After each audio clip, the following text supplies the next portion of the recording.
Matthew 15:10-14 and 20. The Christian's blindness. Bubunutin ang bawat alamang hindi itinanim ng aking amang nasa langit. Bakit kaya? Marami sa mga believer did not do the will of God.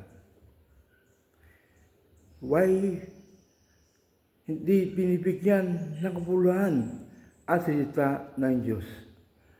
Sabi ni Jesus, mapagpaimbabaw. Ibig sabihin, mababaw pa sa unawa ng salita ng Diyos. Namumuhay sa kanyang salita lamang at hindi sa puso. Jesus say, makinig kayo lahat at unawain ang aking sasabihin. Ang ginagawang pagpupuri ay hindi kinalugdan ng Diyos, pakuwari lamang. Why Jesus say to Apostle, hayaan niyo sila. Sila yung mga bulag na taga-akay.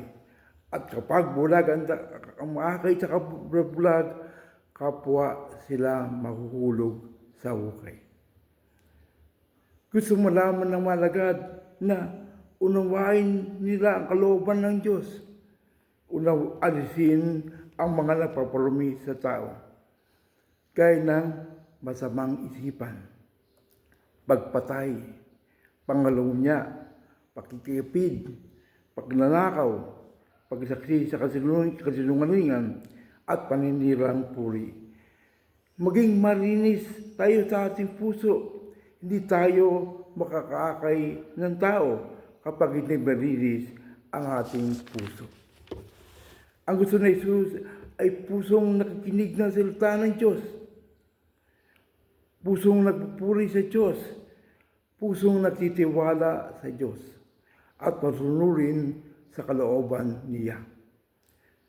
Huwag tayong maging bulag sa katotohanan sapagkat alam ng Diyos ang ating ginagawa. Akayin natin ng tao para lumapit sa Diyos na may maliwanag na layunin. You know the truth, and the truth will set you free. Praise the Lord. Purihin ang Diyos.